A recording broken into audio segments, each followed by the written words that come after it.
Welcome to the Q.A.C. Team Podcast, your quality assurance consulting team. Quality is our highest priority for your business with one goal, one direction, success. And now here's your host, Charles Luttrell. Morning, Bill. Welcome to the Q.A.C. Team Podcast. How are you today? Good. How are you? I'm doing pretty good. Thanks for coming on. Tell our audience a little bit about who you are and what you do. My name is Bill Anderson, and I am one of the owners of DryZone and Hello Garage. We own two companies. DryZone is a waterproofing and foundation repair company, and Hello Garage, we do concrete coatings, basically. So the garage good stuff and everything that you see. Nice. That's very cool. So it's like, is it two parts of the business or is it like two separate businesses? No, they're actually two separate EIN numbers and everything. So Gotcha. we the foundation side of DryZone, our manufacturer started a franchise, and that's what Hello Garage is. So, Okay, makes sense. So you do basement waterproofing, crawl space, etc. right, and foundation repair. So it's basically like crawl space, basement waterproofing, foundation repair, concrete leveling and lifting, and that's kind of DryZone. So, Oh, very nice. So you're the guy to call if your basement's leaking and your concrete driveway is crooked. You guys do that as well? Exactly. And that's very cool. I seen a video about that. I'm not sure if it was I think it was do you have a video like on your Facebook page, I think? Yeah, we should have lots of videos like we're lifting up steps, and so we've actually lifted Route 1. Mm-hmm. Wow. Yeah, that was a scary job. When you're working on a road at night and tractor trailers are going 60 miles an hour past you, it was fun. I'm glad I did it when I was younger. So yeah, and the noise, right? The noise is just awful from the highways. It's crazy. yeah, it was because we were working so close as these tractor trailers are going past you could touch them. Yeah. Oh, I can only imagine. That's crazy. So the next question that kind of flows right through this is, why did you decide to be a business owner? Well, I kind of grew up in my mom and dad. They worked in the trades, when I was younger, and my dad retired, and I had actually I said I didn't want to be in construction. I wanted to go be white collar and all that good stuff. So I became an insurance agent, and it was fun and cool and all that stuff. But they ended up shutting the division of the company that I worked for down, and I didn't like the other division they were rolling it into. So I had left, and I became a culinary manager of the Olive Garden. And then when I had met my wife, I've always kind of I've always, like I said, I grew up owning a business, so I hated the idea of working for other people. Yeah. So my wife and I, when we got together, we had a couple of Verizon wireless stores when we started DryZone, and we ended up sold the stores, shut one of them down, sold the other one, and I actually ended up going into business with my father-in-law and mother-in-law, because my father-in-law had a business, and we were kind of doing DryZone on the side, and because we had our other stores, and we were like, oh, everything's great. So we had we started DryZone together. I honestly, I kind of started it out, and I hate to say it this way, but kind of as a goof, because it was like a weekend thing that I did, Yeah. And I thought it was cool. I worked with my mom and dad a lot of my life, and I thought it'd be cool to be able to work with my in-laws, or my future in-laws, really. Yeah. Because Heather and I really hadn't gotten married yet at that point. So my big joke is we started DryZone February 2nd of 2006, and I married my wife in April. So technically, I married my father-in-law before I married my wife. Wow. That's great. So you've been into several different types of industries. You've been through restaurant and other industries. So why did you choose this industry that you're in now? I don't know if anybody ever chooses. I think sometimes it's just It chooses you. I think so. Yeah. It's just, life kind of leads you where you end up at sometimes, Yeah. So, if you would have asked me when I was a kid if I would be doing this, I don't know if I would have said that. I mean, my dad he grew up doing drywall, and I'm afraid of heights. So I always hated drywall because, you got high houses, and high buildings. Yeah. So I always hated it. I loved it. I mean, don't get me wrong. I loved working with my parents, and I loved the artistry of it, but I hated the heights part of it. So, I said I wanted to, when you're a kid, my parents are boomers. I guess I'm Gen X, and they said go to college and get a good education and get a good job, and I hated college, Mm-hmm. so I found out you didn't need a college education to be an insurance agent, uh, and then like I said, I was literally working part time on the weekends at the Olive Garden, Mm-hmm. and when I was leaving that, they asked me if I wanted to become a manager, and I ended up being a culinary manager for the Olive Garden in Bowie. And then, like I said, I was I was living in Millsboro and driving to Bowie every day, and that was horrible. Mm-hmm.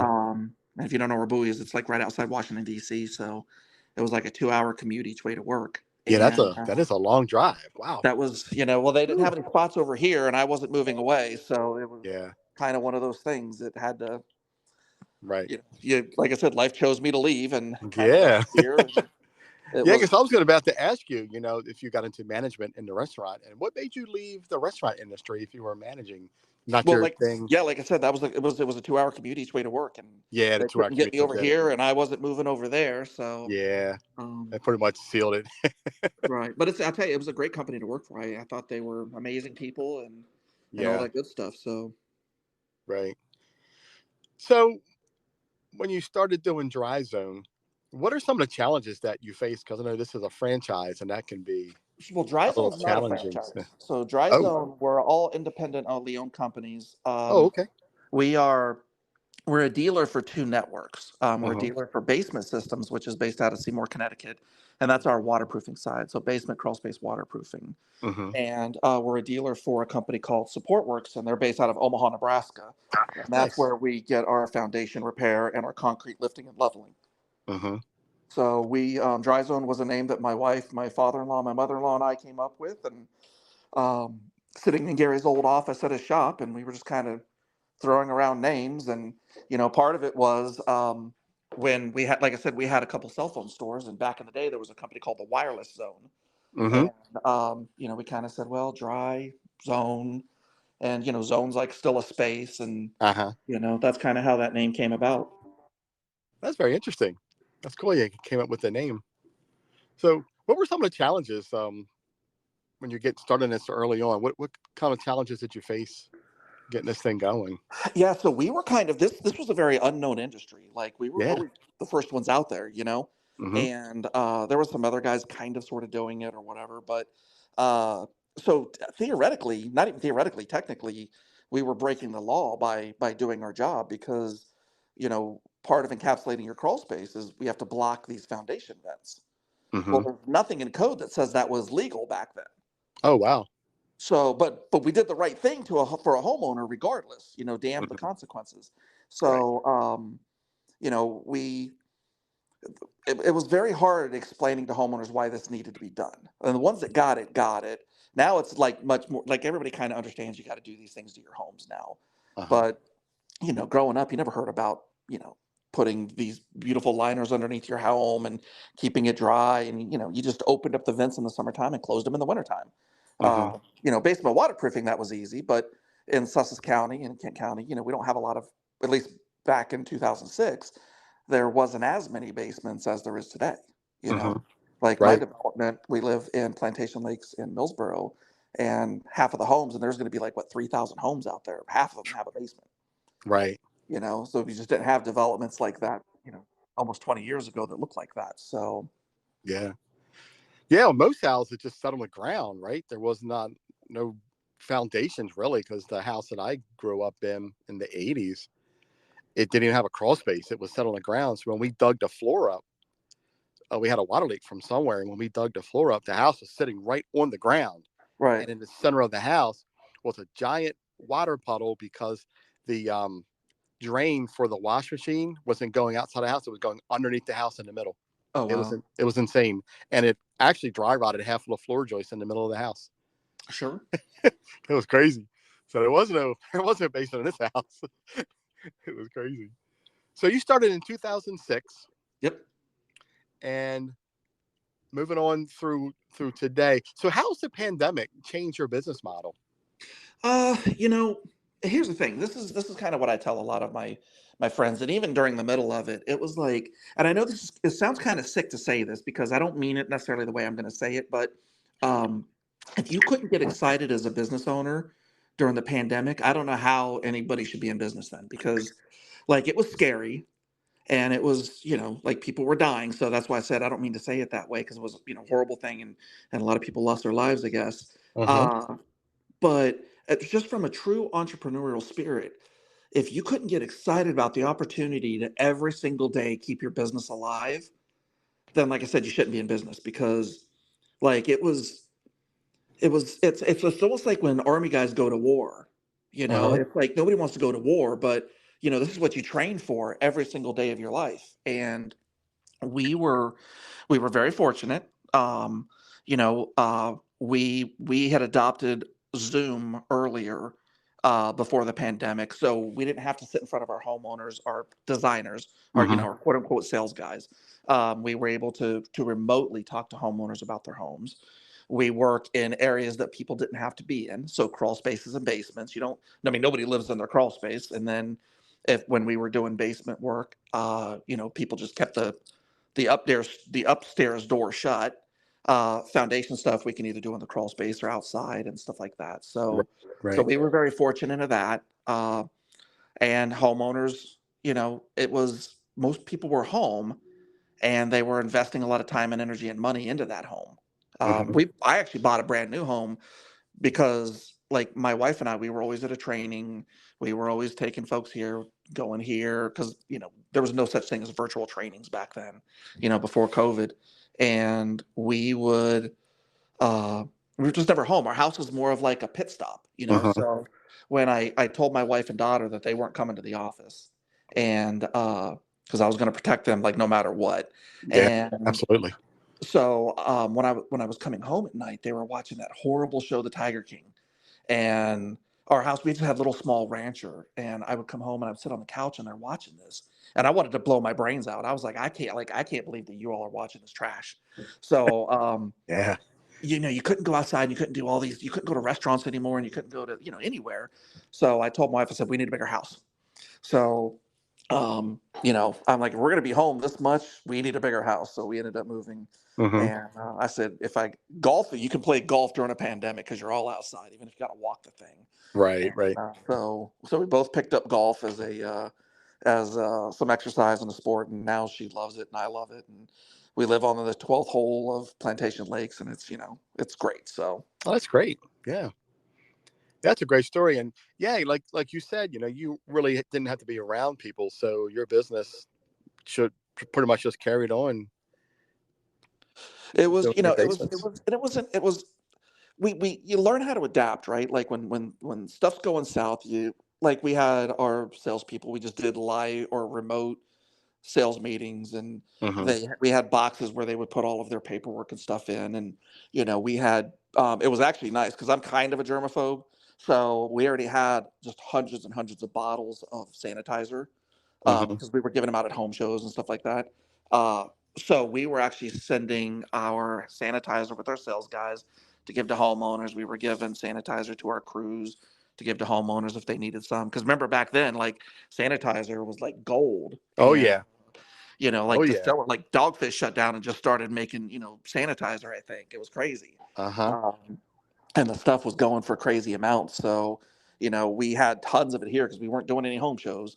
Right. So we had cases and cases of the stuff. But, like our crews, we would stagger them. Our service guys, we would stagger them. So um, we have a good sized office. So like the office staff already kind of sit 6 feet away from each other anyway. Uh-huh. So that part was easy. That's the easy Um, part, right? yeah, it was, but it really made us think. It really, it was a horrible time, but like I said, it really made you, if you didn't adapt, you died. And I loved the idea of change. I always love the idea of change. I know everything changes all the time. So Yeah. Yep. um, a lot of people, a lot of businesses, they get so caught up in the, well, this is how we did it for the last 20 years. Horse and buggies, they were around for a lot longer than cars probably. And if you didn't adapt and change, nobody was buying horses and buggies after a while. So Yeah, it's that's true, right? Only thing constant is change, and if you can't keep up with it, man, you'll be left behind. right. Absolutely. Yeah. Yep. Well, that's good. Glad you were able to keep up and keep going. So many people.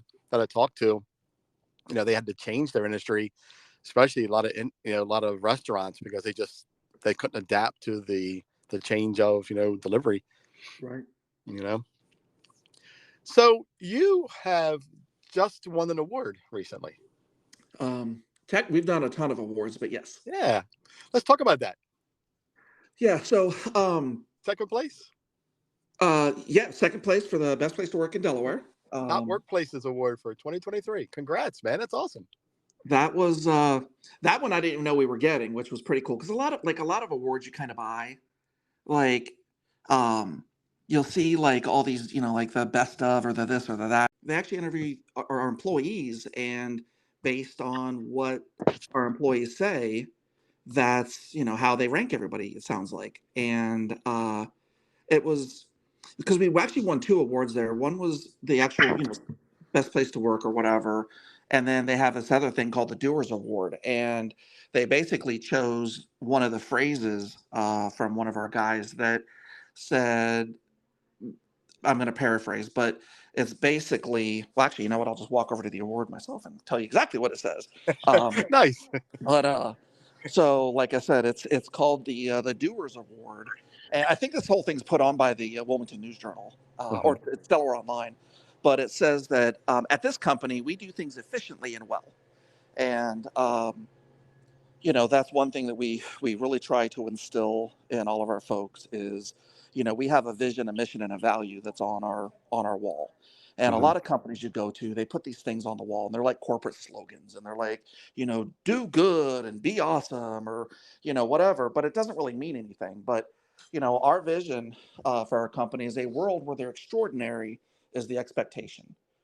And that phrase is really important to us because we're all consumers, and we've all been to a place where we just haven't been treated as good as we probably should, Hmm. and Yeah. you're spending a lot of money.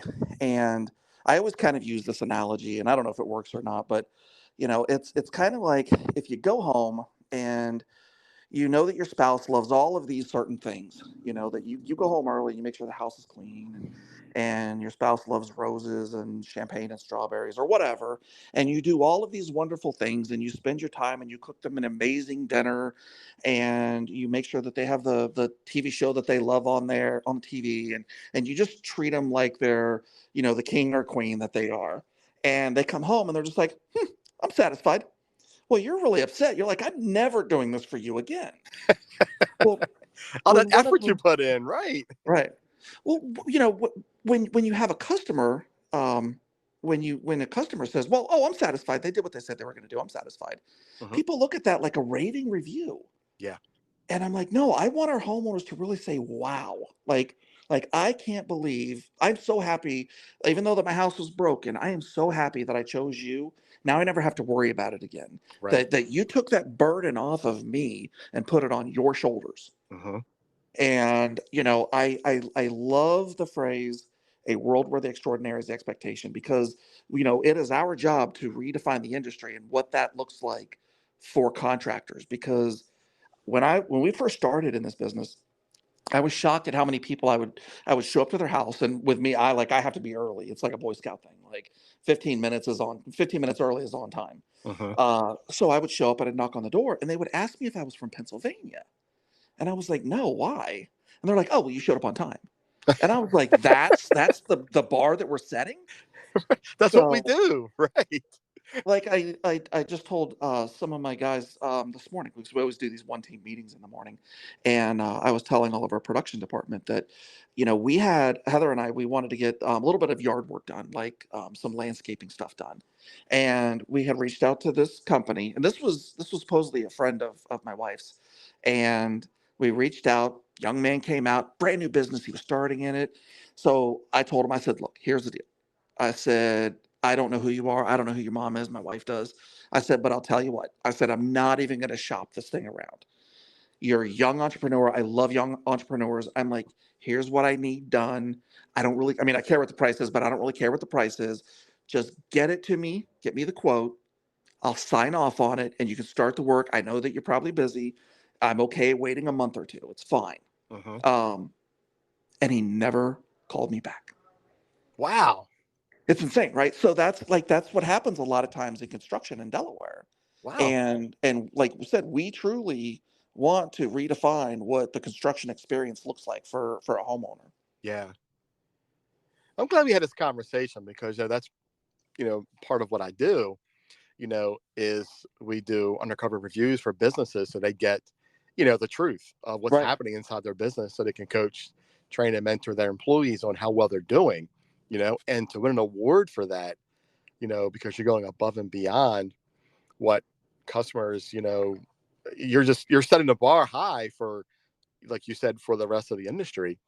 That's amazing, because isn't customer service kind of a lost art these days?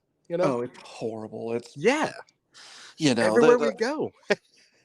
it's just it's a different it's people complain. It's funny because like my dad was telling me the other day that 'cause I was like, Dad, I said, this world today, and he was like, Billy, I said it when you were growing up. My parents said when I was growing up. Their parents said that they are when they were growing up. And I'm like, yeah, Dad, but it's a little crazy now. And he's like, It's a well, it little might different. be, but it doesn't matter. You're going to say the same thing, and your daughter's going to say the same thing, and generations from now is going to say the same thing. But Yeah, it's really sad that like nobody gives a dang anymore. That you go to yeah, restaurant, like you go to the grocery store, and they don't even say thank you anymore.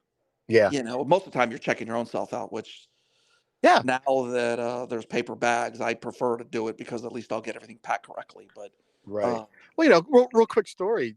Talk about this. So yesterday, my oldest daughter and I went to get sushi, and we sat down in the restaurant. It's this one server that she's never really that good, but this really set me off. She never came back to the table after we got our food. I had to get up and tell somebody, "Where's my server?" They hollered her name. She walked over from the back and said, "Oh, sorry, I was eating lunch." wow, Right? Now, remember, this is sushi, so we're paying a good price for this because this is really good sushi. We're paying a good price for this. And I said to my daughter, this will be the last time I come in here and sit and eat. I will, from now on, order takeout because the sushi is that good that I want their sushi, but I'll never sit in that place ever again. They lost my business from sitting well, in. it's funny you said that. So my wife, she always gets on me about it, but I would rather sit at a bar and have my dinner than sit at a table. Yeah, it's Because amazing, at isn't least it? the bartender's right there and they're always going to take care of you. But Yeah. yeah, servers nowadays, like some are really good and some are just really shouldn't be in that industry at all. Yeah, and that is my main target is restaurants because they need it the most. And obviously, you and I both know, from your experiences, Yeah, I mean, absolutely. Like when I was with the Olive Garden, they didn't call them customers. They were our guests. Yeah. And we were a Tuscan farmhouse, and it's a whole different kind of a concept that they had. And but it was these folks were our guests, and we needed to like we trained people on just you have to be nice. Like it's Uh-huh. insane. Yeah, it just blows my mind at how customers are being treated nowadays, and I really think that if a lot of these companies would just pay attention and do some training for these employees and do some kind of incentive, I think we could change things, and that's what I'm hoping to do. Right, Is make a change in one restaurant at a time, right, one business at a time. I don't care who it is. I want to help because I know we can do it. We can get back to right, where we were with providing excellent customer service, just like you do with your business, and it shows because you won 2 awards. right. So congratulations, man. That's a huge thing, man. I appreciate it. Yeah, like I said, Absolutely. it's always honoring when people will recognize your hard work. Yes, absolutely. Yep. That is it. So how do we find you? How do we contact you? What areas do you serve? So we serve the entire peninsula. So from the like Elkton, the Susquehanna River right there, Okay. all the way to Wilmington, all the way down Maryland, Delaware, all the way down to Virginia. We actually go into Virginia, but we're very selective because there's like after you get past like Chincoteague, there's like 7 houses. So, and I don't want to go down to only Virginia With for a like 300-mile zone. right. Right. Awesome. And But yeah, so website, social media. I'm sorry. I'm sorry, website, social Yeah. media, So our website is dryzone.com. DryZone.com. Yep. And our second company is hellogarage.com. so really pretty easy. We're all over Facebook. It's DryZone on Facebook, and then it's Hello Garage of Delmarva on Facebook. Hmm. Um, and I know we're on all the other ones, but I'm not on Twitter or Instagram or whatever those other things are. I guess Others. I TikTok. turned 50 in a couple of days, so apparently my scope is like Facebook, and that's about it. Yeah. Um, so I know we're on all that other stuff, and I think there's links on our website and all that good stuff to get you to all that stuff. And I Gotcha. think Instagram is the same thing as Facebook nowadays. I think they're owned by Meta, I guess. I don't know, Yeah, but I I think highly we. recommend Instagram just because of what industry that you're in. I think pictures would do you justice for what you're accomplishing. So yeah, Right. it's my Well, suggestion. I can tell you, I do know we're on TikTok because we actually have a gentleman who does our content creating for us, and Oh we wow. are because he always shows how well our videos are doing on TikTok. We had one video that was over 1 million views. Wow. And then a lot of them are into the hundreds of thousands and tens of thousands Hmm. of views on the things that he does. So That's very um, good. Yeah, I I, just started TikTok myself. I'm still new to it. I don't have a lot up there yet, but I'm working on it. I think it's insane. I can't grasp just watching 30 seconds of something and that was it. And I'm Yeah. Right. um, Yeah. like I said, it's a world where we live in nowadays. So I know, right? Did you want to talk about Hello Garage a little bit?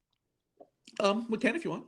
It's up to you. Yeah. I mean, if you want to tell our listeners, what that part of the business, it's another part. I didn't know you had that part as well. So tell us Yeah. about it. I'm So interested. so Hello Garage comes from our foundation side of our company. Um, Same manufacturer basically, and so we do the pretty concrete coatings that you see in garage floors, and then we do storage cabinets and slat walls and overhead storage and vacuums and all of those cool things that you can put into your garage. It was actually fun because my daughter was really one of our first, we call them gurus, but our first salespeople. So my daughter kind of always worked for us, and she was doing graphic design for us, and then she worked in our appointment center, and she was doing all these office things. And Hmm. I asked her, I said, "Well, hey," I said, since we're starting this company or whatever, I was kind of out there selling in the beginning, and I said, "Hey, do you want to learn how to sell?" And she was like, "Yeah, if it gets me out of the office, that'd be great." Um, so she actually finished last year. She finished eighth in the nation, which was like a really cool. Like when we go to that conference for that, we've won a lot of awards. Like our walls are littered with awards, and I mean littered with awards. That's But really cool. watching my daughter go up and accept that award, I think that was the coolest award that I was a part of, and I had nothing to do with it. Uh So huh. I think that was my proudest time Proud I've ever dad seen moment. somebody. Yeah. That's Exactly. great. Yeah. That is great. Yep. Um, so yeah, and we cover the exact same territory too. So Uh-huh. our both businesses mirror both territories, um, and it's a lot of fun. It's when we go out there for Dry Zone, someone's very upset. Their home is broken. With Hello Garage, it's a want. It's something that I want to do to my home to make it prettier, Yeah. and so it's a way different atmosphere. You're not holding somebody's hand and crying because their foundation is sunk, and we're gonna have to basically do like open heart surgery on their home. They're like, hey, Right. they're all excited and they're happy, and and it's really neat because they say that your garage is your new front door, Uh-huh. and it's true. In my own house, I love it. I have Alexa out in my garage, and I'm always playing music out there, Uh-huh. and I just leave it open all day long, and I love it. Right. And then it's you're very proud when it looks really really nice. So, we all Yes, play golf. yeah, I'm sorry. I just had a question about that. Around what year did the this flooring start when people start doing these coatings or this Oh, okay.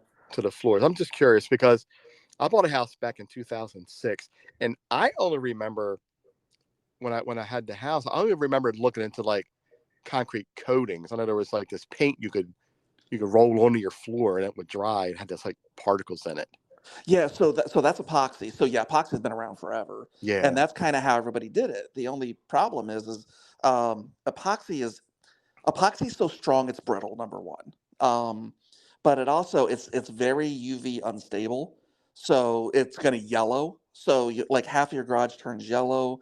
Um, when you do the epoxy, like you said, they just roll it on. Well, they never actually prep the concrete. So we actually go in there with these great big planetary grinders, and you have to take what's called the cream of the concrete off. And what that does is it basically opens up the pores of the concrete. So our polyaspartic um, will actually sink down into those pores. Mm-hmm. So that like the without getting too technical, or I can get too technical if you want, but basically epoxy is a very big molecule and it sits on top of the concrete and it never actually gets a really good adhesion to it. So Mm-hmm. our polyaspartic is this very small molecule, it's very viscous, so it actually seeps down into the pores. So when they do these tests on these different liquids and all that stuff, they'll basically coat two pieces of concrete and they glue a suction cup to each one, and then they hydraulically start pulling on it, and the epoxy will just kind of pop off the concrete. But the polyaspartic, since it actually soaks down into it when they're pulling on it, the failure point actually becomes the concrete. So we're actually taking hunks of concrete away from it. Mm-hmm. So it's really cool stuff, and it's um it's kind of neat learning about a lot of it because I hated school growing up. Now that I'm an adult, I love school. So I love learning about stuff. We So love learning. Yeah, I we love like learning. YouTube is the greatest thing that ever happened to the world. Because you could learn to be a brain surgeon in a couple of hours if you want to. That is so true. Watch a couple of videos and you got it down, right? Exactly. Right. So how do we contact you for the flooring? Yeah. So hellogarage.com. Oh, pretty simple. And same thing. You got social media. You got Instagram, Yep. Facebook. And Exactly. it's Yep. all Hello Garage. All Hello Garage. Yep. Hellogarage.com. And you'll just put in your zip code and it'll. So the only real difference is like in DryZone, we have our appointment center in our building. Mm-hmm. With Hello Garage, since it's a franchise, it actually runs through what's called the National Appointment Center. Gotcha. Um, and you talk with somebody in Omaha, but they actually fill our sales folks' schedule from there. So. Mm-hmm. That makes it pretty easy. It's one less part of the business you got to focus on. I wasn't really thrilled about it at first because Mm-hmm. I'm not necessarily a control freak, but I really like being in control of everything. Right. Um, so I was like, I don't know how I feel about that. And they're like, look, you got to do it. This is how we do it. And I'm like, all right. But they work really hard at training their people um, to be very accommodating and nice, just like our people. Mm-hmm. So it's very seamless. Like you wouldn't even know that it was in Omaha. You would literally feel like you're sitting in Ellendale, Delaware, which Right. is where our building is. So. Right. That's great. It just sounds like it works. And it's like you said, it's one less thing you got to worry about. As long as they're doing the job right and the customer service is good. Yeah, That's what and then matters. they're also open like 6 days a week, which helps, and they're open later at night. And Mm-hmm. so, and then I don't have to pay for it either, so that makes life easier for me Oh, too. I mean, we that's pay even franchise better, fees, right? so we're paying for it, but That's even I'm not better, right? directly putting money on my labor budget. So, Right, right. No, absolutely, man. Well, Bill, I appreciate you coming on and interviewing. It's been a great interview, very informative. I really appreciate it. yeah, it's been fun. Thank you very Yeah, much. absolutely.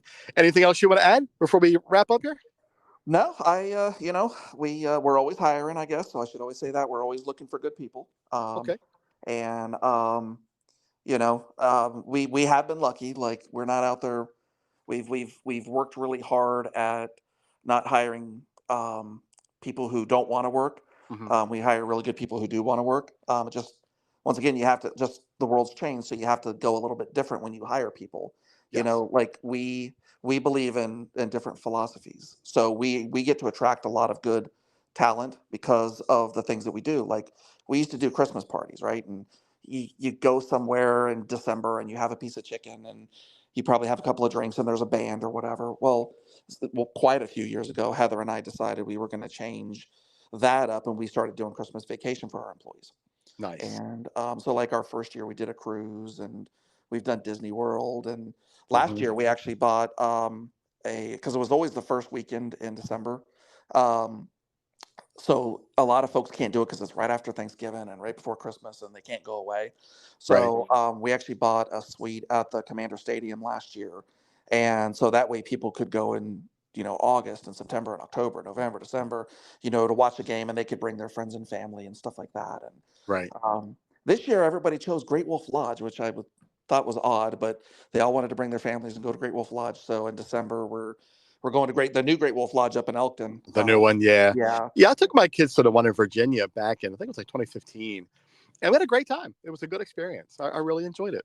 You know, It's going to be different. It's a good one and done. You know, Yeah. I wouldn't want to do it again. You know, My it's daughter's okay. 24, so it's like, I keep saying, I'm like, look, like, what am I going to do? I'm just going to be Right. like sitting around like the creepy old guy at the pool. And I'm like, so. Well, you It'll be do know fun. where this one is located, right? I do. I know it's next door. Yes, I know exactly So what's there's next a lot of door. adult things that can be done, right? Yeah, they're real. I was going to say it. I'm glad you said it, but I already knew that there's a casino next door. So I am fine with showing up for the dinners and saying hi to everybody, Right. and then I'll go to my other place. Right. And we'll have our own fun. Exactly. That's awesome. Well, it sounds like it's a good time to work for your company. You have a lot of good things going, and hopefully when we post this up, there are people who hear it and reach out to you who, might want to work for you. Awesome. And if I get to travel the world, I'll come work for you. I'm ready. Heck yeah. There you go. Where are we heading next, man? I want to go to Korea next year. Can you get me to Korea? I'd actually like to go to Korea. I think that'd be a cool trip. So yeah, that's what we're working on. My kids and I are working on that now. We're going to figure out how to make this happen. They want to go to Korea next year, so I'm going to try to make it happen. That's my goal. Yeah, the food has got to be amazing. Yeah, and I had I talked to a person a couple of weeks ago, and she's from there, and she just has nothing but good things to say about it. She's like, I love Korea. I want to go back. Nice. So that's a long flight. Yes, it is, but well worth it. Well worth it. Well, Bill, again, thank you for coming on. Appreciate it. It's been a great interview. Enjoy the rest of your day, and I will catch up with you soon. Sounds great. Thank you, sir. Thank you, Bill. Have a great day. You too. Bye now.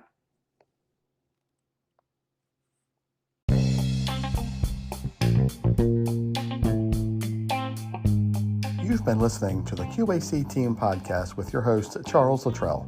Connect with us on the web at QACteam.com, Facebook and Instagram at QAC.team. Thanks for listening.